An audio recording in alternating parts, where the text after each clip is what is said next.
Comadres, welcome to another episode of Comadreando podcast. I'm your host Marcy, and today we have yet another solo episode. Life update. There's a couple of things going on. So, why is my episode late? Well, what happened was I started the new job. I started on the 31st, and I've been in orientation since then. This school is very thorough. They're making sure that they're setting us up for success, and I feel that all the training is for your best interest. So we started on the 31st, almost a month before the kids start, and we've been in different professional development sessions regarding the literacy curriculum, more professional development sessions regarding the math curriculum, routines for every day, all kinds of things, just to ensure that we as educators are ready and are going to meet the expectations that they have of us as teachers. Okay, I'm going to tell you something right now. I've been teaching for 9 years. Never in my life have I ever been subject to something like that. Not even when I started with the Department of Education. Okay? And that's saying a lot. Okay? When I started there was one day that I went in person. It wasn't even for a training. It was to hand in my documents with a whole bunch of other people that were hired. And all we did was hand in the documents, go in. When we were done, that was like half of a day. Then we went home and we started in the school. Okay? The professional development we received in the school was one day. Not even a full day. Okay? And it wasn't even about whatever. It was just random. So it's like, I'm just like, they're there to set up teachers to fail. And the thing with this training is that it's for people that they might have years of teaching experience, but they know that they're not used to the systems that are in place in that school particularly. So they're going to make sure that they're setting you up so that you are as successful as you can be. Wow. Like, I'm laughing, but it really pisses me off because it's like, these administrators at the school level, like, they just keep giving the same dumb curriculum, right? Or they're coming into your classroom to evaluate you. However, they haven't trained you properly. So how is it that you're going to evaluate me on something you haven't trained me on? That doesn't make any sense to me. But it's going really well. There's been a lot of team building activities. Like, I honestly feel like this genuine, sorry, I'm adjusting my chair, y'all. I'm gonna be honest, I feel this genuine sense of belonging and level of professionalism that I didn't feel in the Department of Education. And I'm gonna keep it 100 with you guys. There are teachers in the Department of Education, and you know some of those teachers that should not be teaching. They shouldn't be teaching. They shouldn't have a license, and the only reason why they're there is because of the union. And y'all could fight me on this, and we could talk about it if y'all want to talk about it. I don't care, but it's the truth, right? There's people that are teaching that should not be teaching, that should never have been teaching, but that they know how to fake the funk, or they're somebody's favorite and they're in the building because of that. And then once a teacher gets tenure, it's very difficult to get them eliminated. I know teachers that were awful, and the principals have gone after them. And because they've gotten really good lawyers, they are still in the job. And they're still teaching children. And that's the way it works, unfortunately. So, y'all know my opinions. These are not new. You know how I feel about certain systems, and this is one of those systems that is broken. Anyway, But yeah, I feel ready to teach my kids. We still have 2 more weeks of training. Yeah, 2 more weeks of training. Next week we are at like headquarters, and then the final week before the kids come, we are in the new building because we're opening up a brand new building. So we're founders of this school, and we're opening up a new building, a new site, everything, like in a new neighborhood. So that's pretty exciting, actually. And my co-teacher's dope. She's like, she has, I feel like, just as much time teaching as I do, and she's pretty experienced, and I feel like we're on the same wavelength with respect to how children learn and things that we want to see in our classroom and things we don't want to see, and the level of respect that we're gonna have for the children and each other, obviously. So far so good. Crossing my fingers. But yeah, it's going really well. What else has happened?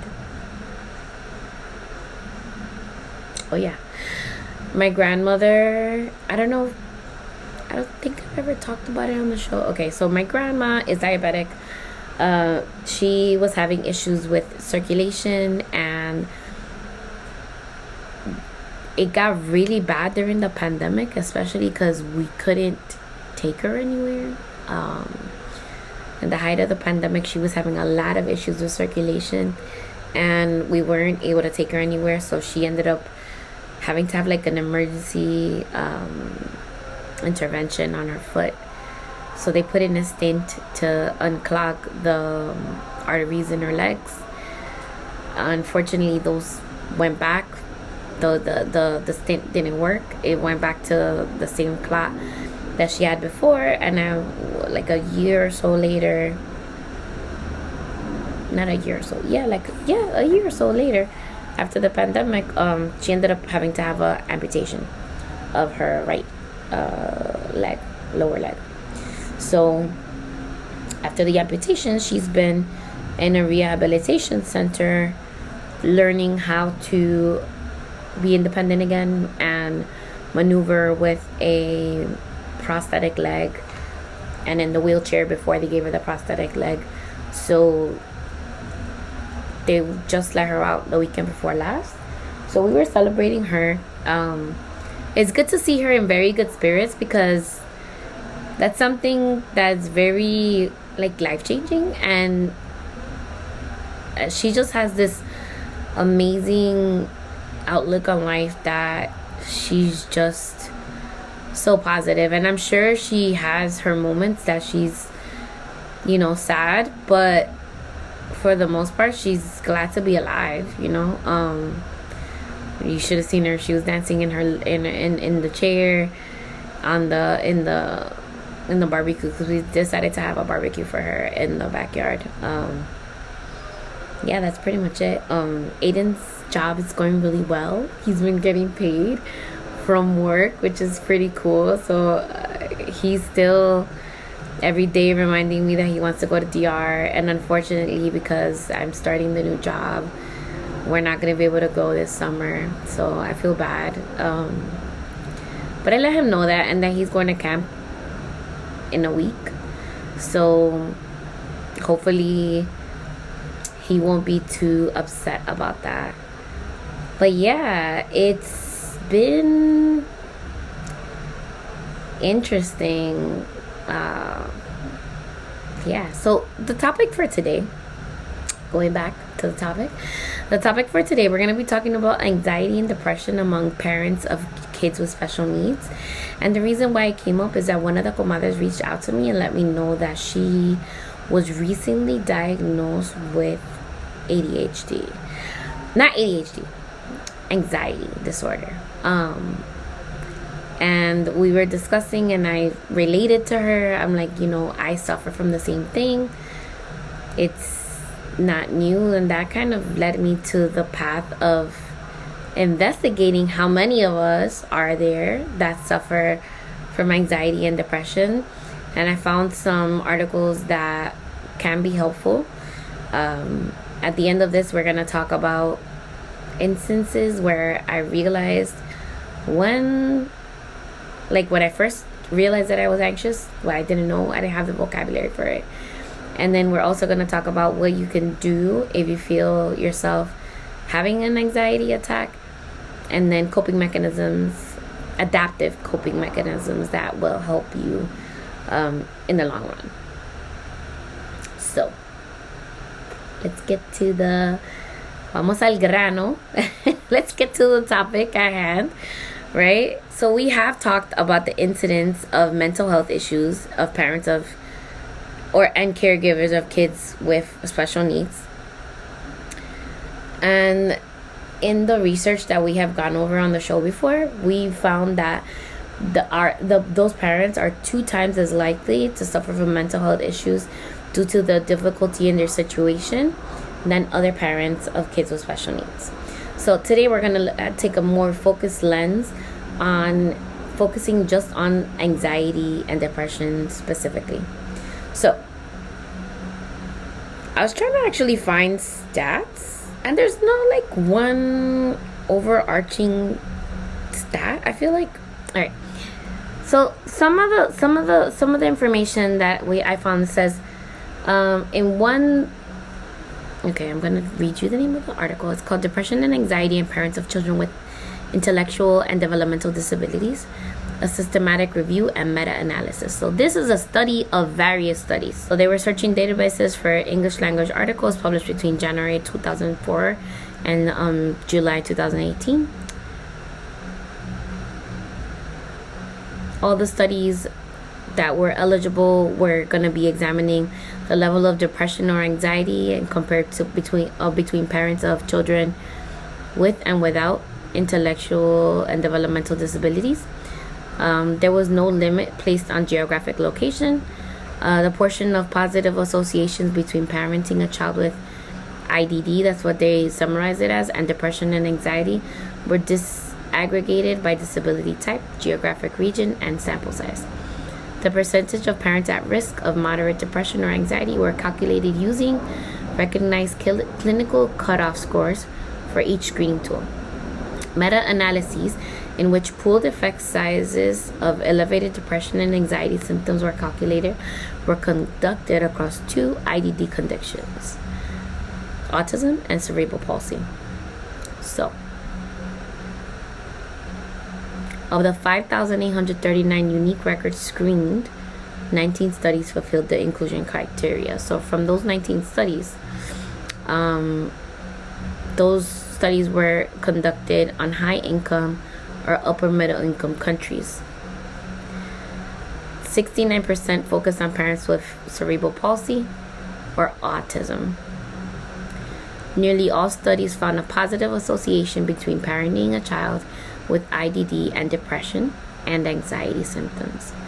The factors associated with higher levels of depression symptoms amongst parents of children with IDD included the severity of the disability. So the more disabled the child was, the greater the incidence of anxiety and depression.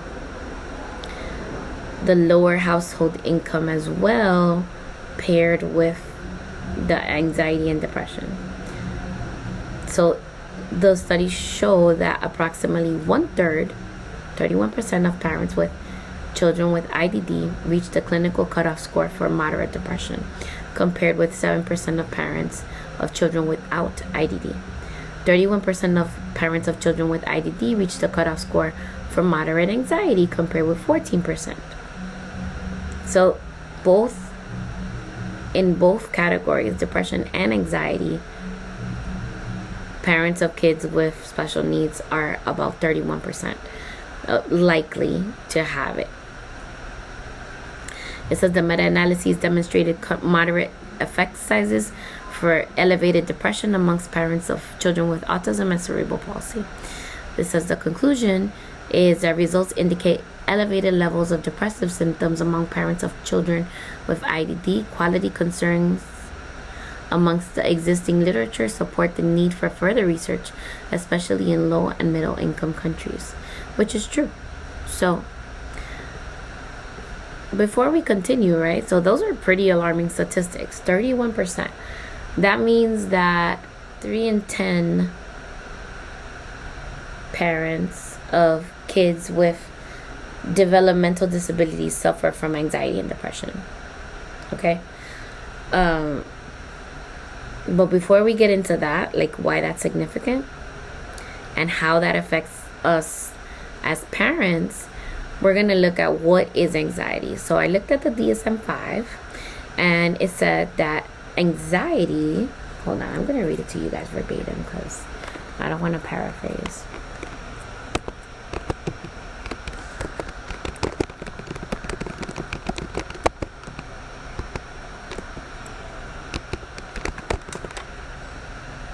Okay.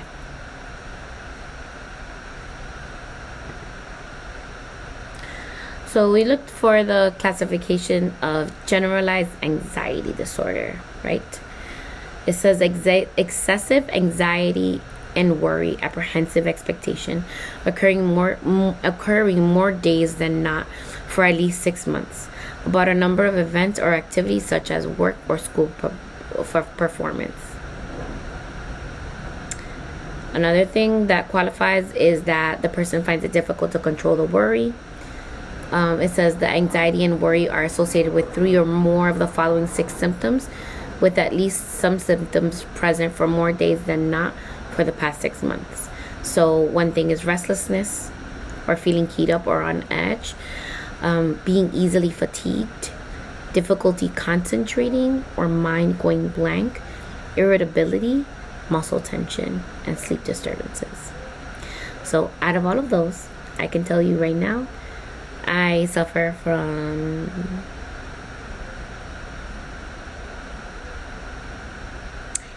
all of those. So when my anxiety is really high, I have issues with sleep. The muscle tension is bad because usually I feel it like here in the back of my neck. Irritability, I get annoyed easily. Difficulty concentrating, like I'm thinking about all these other things at the same time and I'm not focused on what was going on in front of me.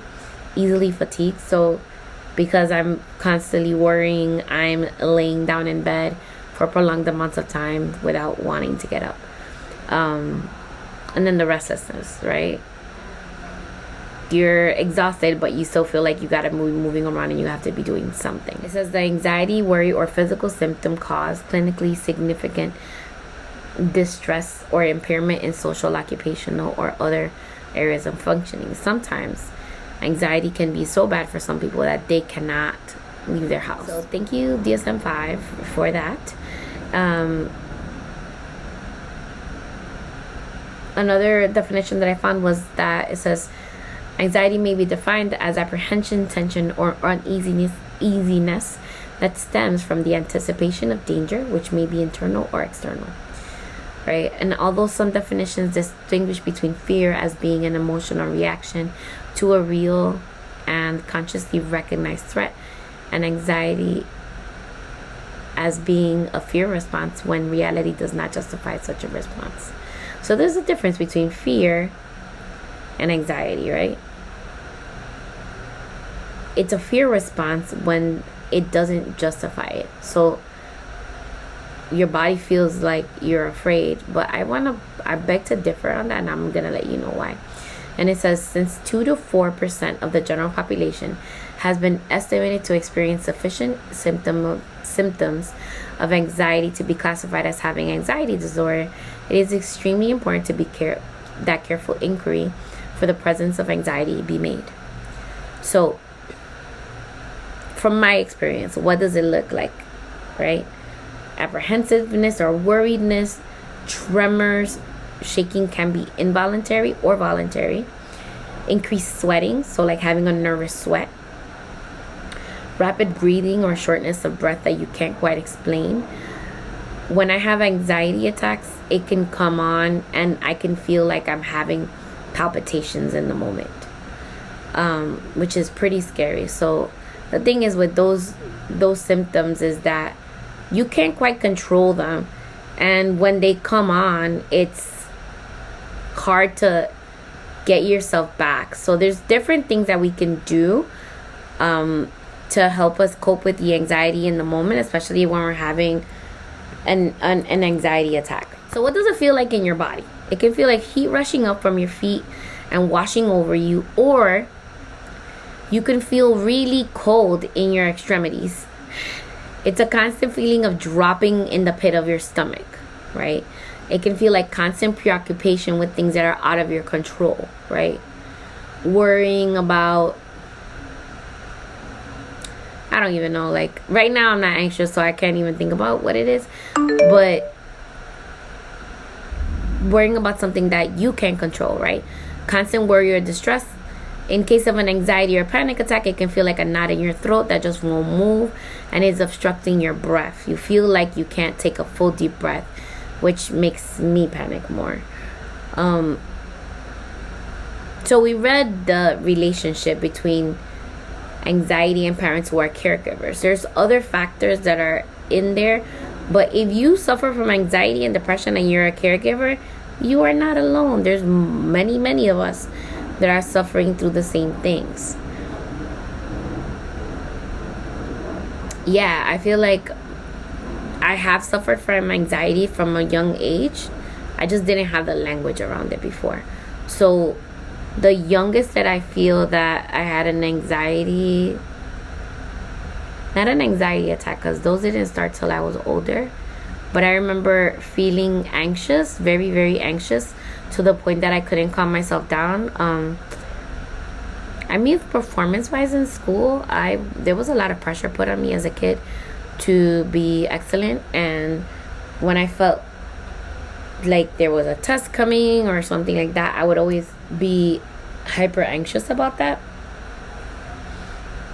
The earliest moment of anxiety that I remember is was it second grade?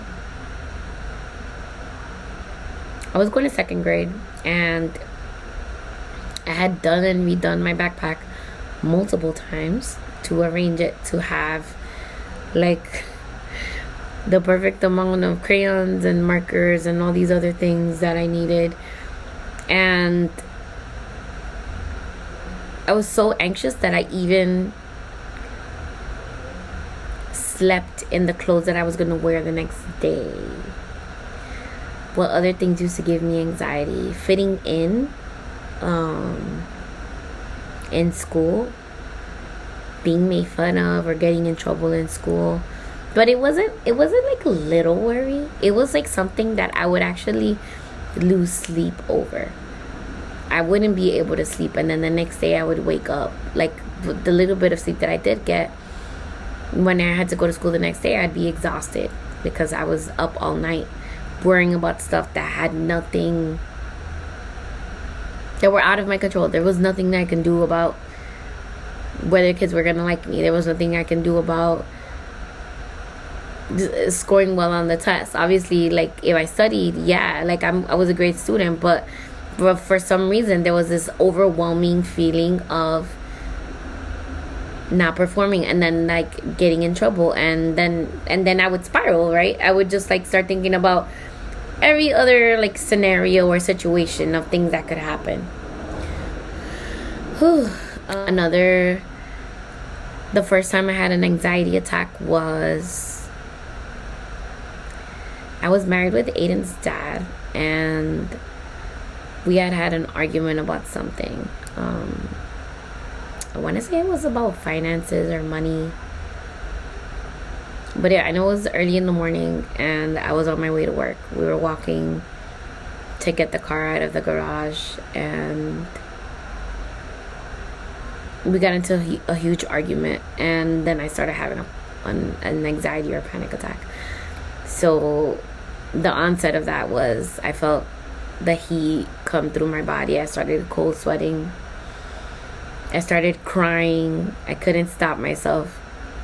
And then all of a sudden, I got this huge knot in my throat that wouldn't let me breathe, and I kept getting palpitations. I felt like I was having a heart attack. So I kept hyperventilating because I was freaking out because I thought I was gonna die. and I didn't know what was going on. And I kept trying to take a deep breath to help, quote unquote, calm myself down, right? Because that's what you're supposed to do, is like take a deep breath if you're feeling anxious, right? But because the onset of the panic attack was happening at that moment, nothing was helping me. Nothing. So eventually I was able to get to my car and sit down and just like try to calm myself down as much as I could, and I was able to snap out of it. His dad went his separate way and just left me there, and I was able to get back to myself. But it's a scary feeling, man, because you don't know if it's, especially if it's the first time that it's happening to you, you don't know what's gonna happen, especially like, and then your mind, because your mind is your worst enemy, right? Your mind starts thinking like, okay, you're gonna die here. What's gonna happen to your kid? Like, stuff like that starts happening, right? Speaking about what's gonna happen to your kid, I feel like that's a reason why us parents of or caregivers of kids with special needs have high anxiety. You know, we think about things like that, like what will happen to our kids if we were not around anymore. And a lot of the times that occupies most of our thoughts. You know, it's something we try to keep out of our head, but when it gets there, it's hard to like eliminate. So I feel like that's one of the main reasons we worry. We also worry about what's the quality of life that our children are going to have in the future. What else do we worry about? I mean, y'all know. Y'all know the stuff. It's just basically all the stuff that other parents worry, but ours is a little bit more because our kids need us so much, and we don't know.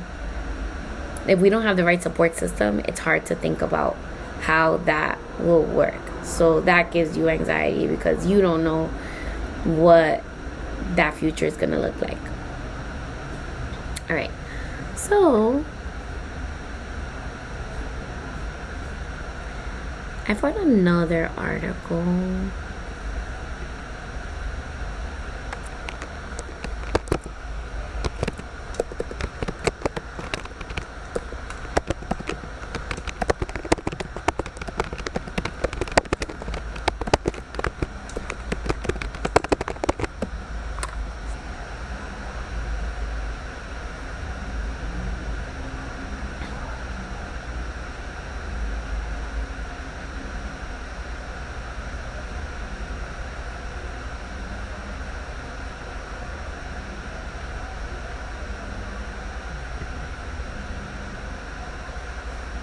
Okay, so the other article is called Parenting and Future Anxiety, the Impact of Having a Child with Developmental Disabilities. So the abstract of the study is the following. It says, it examined different differences in future anxiety among mothers and fathers of children with and without developmental disabilities. And it also analyzed differences in future anxiety within the group of parents of children with developmental disabilities, taking into consideration parent-related factors and child-related factors. A group of 167 parents of kids with developmental disabilities were compared to a group of 103 parents of children with typical development. The group with DD, developmental disabilities, included children with ASD, sensory disorders, and intellectual disabilities.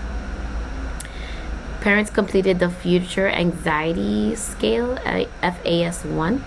Mothers of kids with DD had a higher general level of FA than fathers of kids without DD. Mothers of children with DD reported higher anxiety about their future health and the meaning of their future life than fathers of children with developmental disabilities, which is true. So one of my compadres, shout out to Ishmael, we were discussing the other day the prevalence of so many single mothers that are mothers to kids with developmental disabilities. And I feel like that's something that should be studied. It's a lot of these dads, not all, a lot of these dads, it's so easy for them to kind of wash their hands like Pontius Pilate and just like leave and start a new life and just worry about themselves, or even if they don't start a new life with another person, just kind of desentenderse, like not act like it's not, that it has nothing to do with them. Okay, so for parents of children with developmental disabilities, those with lower education, male children, and older children reported higher future anxiety. The group at risk of highest general future anxiety are mothers of children with developmental disabilities, especially those without a professional career. Similarly, parents of teenagers or sons with developmental disabilities are at increased risk of FA. And I can see how that plays out, because you worry about your sons, especially if they have a developmental disability, and what their future is going to be like, especially the older they get, right? Because you don't know what their quality of life is going to be like I said before.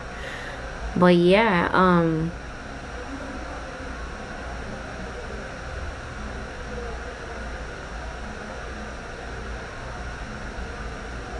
so the study went on to like give more things. I'll link this in the show notes. Yeah, so I started taking medication for anxiety and depression consistently, I want to say like 2 years ago. I feel like it has made quite a difference. I was first taking something else and at a different level, and I feel like that wasn't helpful. But once I switched to this new medication, which is Zoloft, I'm gonna be transparent, and they're not sponsoring me, so pay me Zoloft. But yeah, the Zoloft is working. It takes about 2 weeks to really kick in and saturate in your body. So you know, if you are put on medication, just give it time for it to start working. I do feel like there's some side effects, but everybody's different.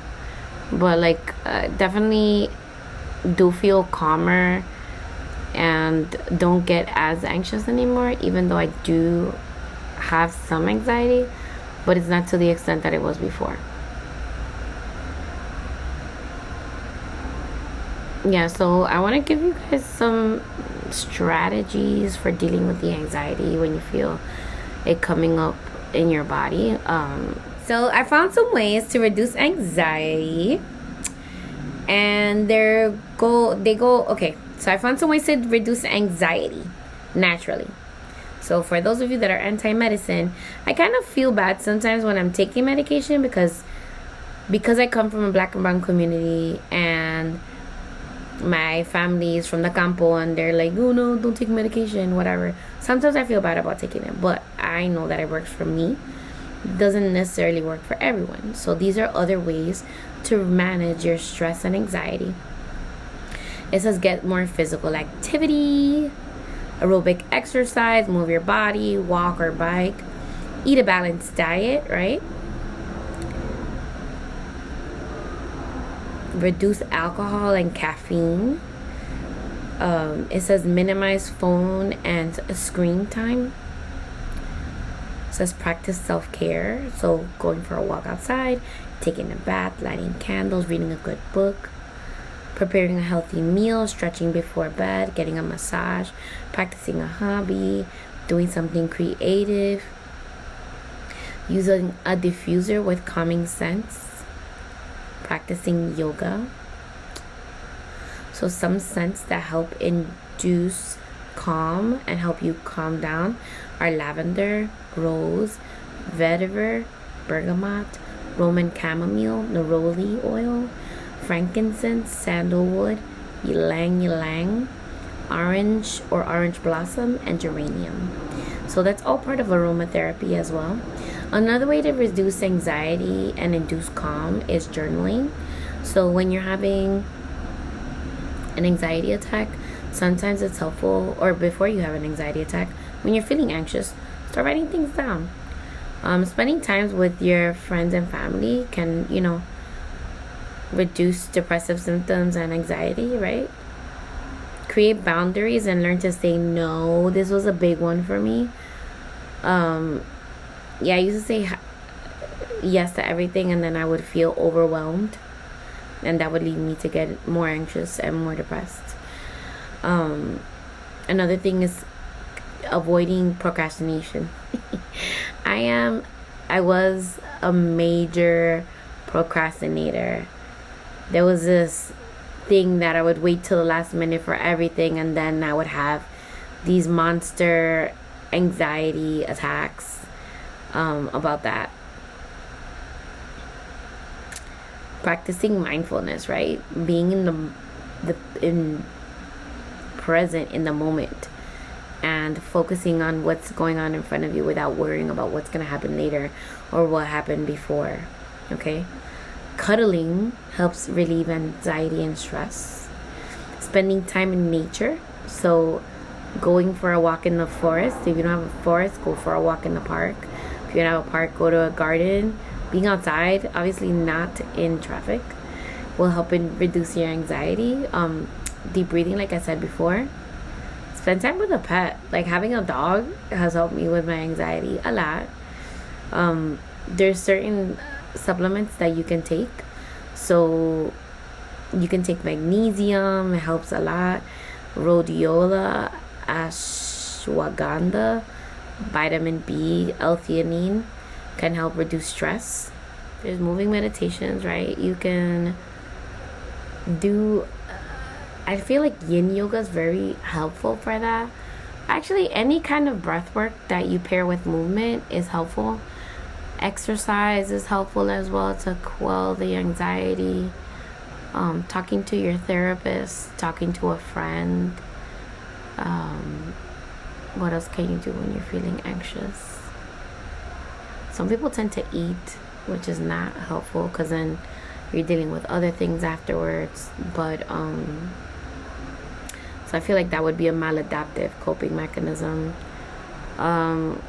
Breathwork and meditation have helped a lot, right? And the thing is, the daily practice of it will help you hedge against getting the anxiety attacks in the first place. Because the thing is, like, when you're having an anxiety attack, if somebody's telling you to calm down, that's the last thing you're going to do. You're going to get more anxious because you can't calm yourself down. It's not something that you can control. It's out of your locus. Is it locus? It's out of your loci of control, right?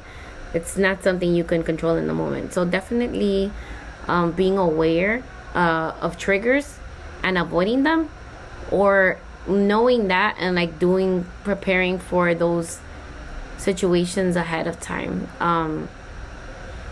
What other things used to get me anxious? Going out with my kid used to get me anxious, especially before like he was able to deal with like all these situations that he's able to deal with now. It used to just worry me so much about what his reaction was gonna be and whether it was gonna be a good day or a bad day. And I know that's something that a lot of us deal with as parents. But there is help here in New York City. There's crisis emergency services. You can dial 988, and that's a hotline to help you deal with whatever mental health or crisis you're having at that moment. They speak all the languages that we have here present in New York City. So a national hotline for mental health is 1-800-662-HELP. And that's 4357. So yeah, so we know that we are at higher risk of dealing with these issues, and if you are dealing with it, you are not alone. Definitely is something to bring up with your therapist, and it does not make you a weak person to bring it up, because this is something that we deal with as humans, and it's actually brave to look for help when you need it instead of just trying to pretend like everything's okay, the faster we'll deal with these things, the more likely we are to find a solution to it, and that we are going to be around for our kids in the future. Try to engage in adaptive versus maladaptive coping mechanisms. Some maladaptive things are, drinking or taking drugs or eating your feelings. It's better to talk about the things instead of not. So yeah, definitely I'm gonna link I have a playlist of meditations on the YouTube channel. I'm gonna link that in the show notes as well. I'm gonna try to record a breathing meditation that will help a lot. I actually have a sadhana up there, which is the sadhana for inner anger. I feel like I used to get angry a lot, especially at Aiden's other parent, because I felt it was so easy for him to disassociate and kind of just go his own way and not worry about his child's future, that it used to make me very, very angry. So I've done a lot of work around anger, and I wanted to offer it to y'all because I feel like that is something that we can help ourselves in the community. If you decide to participate in the sadhana, let me know. It's donation based, so whatever you can afford, send it on over.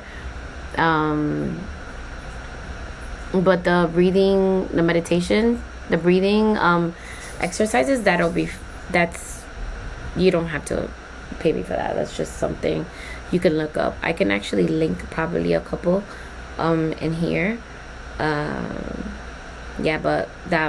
those are the ways that I have dealt with anxiety, is taking medication, also talking to people. Try to talk to people that are not going to dismiss what you're dealing with, because I did try to talk to his dad about when I was having panic attacks or anxiety attacks about these things, and his solution was to tell me to give up Aiden to him with his papers, or like send him over with his birth certificate and just give him up, that he'll take care of him, which is not what you want to hear when you're having a panic attack or an anxiety attack, or you're having like high anxiety levels. That's not a solution. That's like diminishing the problem, and it makes you feel like you're not a good parent. So yeah, don't talk to people that are gonna offer those kind of solutions. The better solution would be,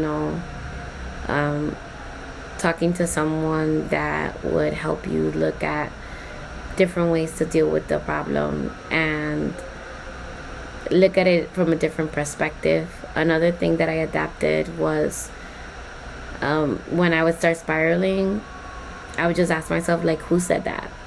And usually it's me, right? Because we know our brains are our biggest enemy sometimes. So stopping that train of thought is easier than not. And of course, we're in the heights. It's still summer. People are still bugging out, and that's what you heard in the background was music passing by. But yeah, try to have some kind of support system. If you don't have one and your child has a social worker from OPWDD or whatever, the school, you can talk to them and they can try to find you resources to help you out. It's important to talk to somebody rather than not, because the not talking is where we run the risk of getting ourselves in danger. So yeah, talk about it. Talk to somebody. We're here to help. As always, I'm always here for you. Make sure you reach out, even if it's just a vent, like to share. Another comadre also got diagnosed with ADHD, which she didn't know that she had, and she's been dealing with that. But it's something that as Black and brown people we don't really recognize too much, so it's better to deal with it in the moment than let it accumulate and then have an outburst or something and then you deal with it. So that's pretty much it for today, comadres. If you want more, or if you want more information about this stuff, let me know. Send me a slide up into my DMs or send me a Comadre-Gram. Remember to follow me on Instagram and all the social media platforms. Don't forget to rate, like, and subscribe to the podcast channel. And also leave me a review. Leave me a review, guys. On Apple, you can leave 5 stars and then write, your review of the podcast, what you think, how it has helped you. It helps out a lot. Yeah. Hopefully everybody's having a great rest of their summer. I love you all. Take care of each other and be kind. Adios, comadres. Bye.